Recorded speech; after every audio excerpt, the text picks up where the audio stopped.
My mother-in-law wanted to make my daughter healthy by deliberately infecting her with chicken pox. Now, she's in the hospital because she's the one getting shingles. I've had a few disagreements with my mother-in-law Trish in the past over my parenting style. She criticized me for using disposable diapers, buying baby food from the supermarket, and not raising Annie as an organic baby, but everything seemed great. Earlier this year my husband and I decided to spend Christmas with his family for the first time since my daughter was born last September. Since they live 12 hours away, we decided to stay for a few weeks before Christmas so they could spend loads of time with our 1-year-old daughter, Annie. We arrived early, we planned, and everything was great. After a day or two settling in, my husband and I decided to pick up a few gifts from a mall around an hour away before the last-minute rush kicked in. My father-in-law tagged along. Trish said she was happy to take care of Annie. We got back a few hours later and Annie was down for a nap on a blanket I didn't recognize. Trish said one of her friends dropped by and gave it as an early Christmas gift. It looked pretty old/worn, but I figured one of her hippie friends was just recycling it. The next 2 weeks were fine, aside from Trish making a point to prepare meals for Annie from scratch. I mentioned this to my husband and he said to just let her be. Annie mostly mushed the food Trish gave her with her hand slashed through the bowls on the floor,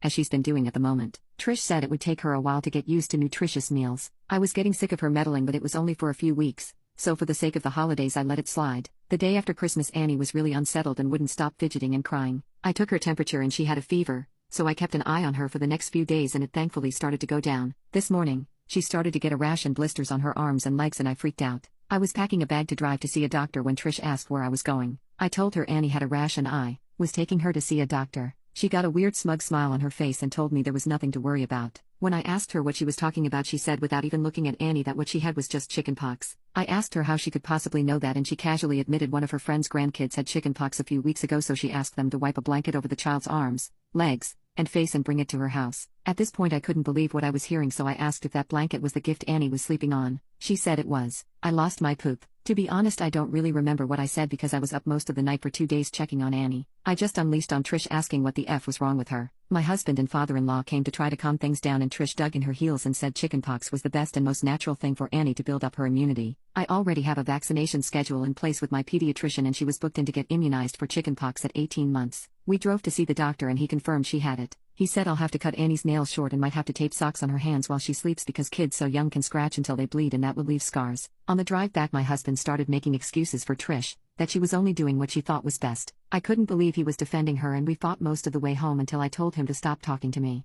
Annie's been scratching like crazy and I just had to tape socks over her hands. Trish tried to talk to me when we got back and I told her to get out of my sight. We were meant to stay until Wednesday, but I just finished packing up our stuff so we can leave first thing in the morning. I'm so angry I can't even think. Whenever I hear Trish moving around in the kitchen my heart starts beating faster and I feel like going out there and grabbing her by the hair. I don't ever want to see her again or let my daughter see her again. What can I say to make her and my husband realize the enormity of what she's done? Update 1. I didn't think it would be possible, but things got worse. I got up first thing the next morning and started packing our stuff into the car. Once I opened it up I kept the keys in my pocket since I was going in and out usually. We used Jack's set and leave mine in my bag. While I was packing he sat in the kitchen with Trish and my father-in-law and chatted and had coffee like nothing was wrong. Annie was mercifully still asleep, so I just gently belted her in and closed her door when Jack came out and asked if I had everything. I said we were good to go as soon as he was. He said okay and calmly took out his key set and centrally locked the car, locking Annie in. I asked him what the hell he was doing and he said we wouldn't be leaving until I apologized to Trish. I think I was stunned into silence because he then took the chance to rehash what he said the previous day, that Trish thought she was doing what was best, that chickenpox doesn't unalive you and that I was making a bigger deal out of this than I needed to and making Trish feel bad. Yes,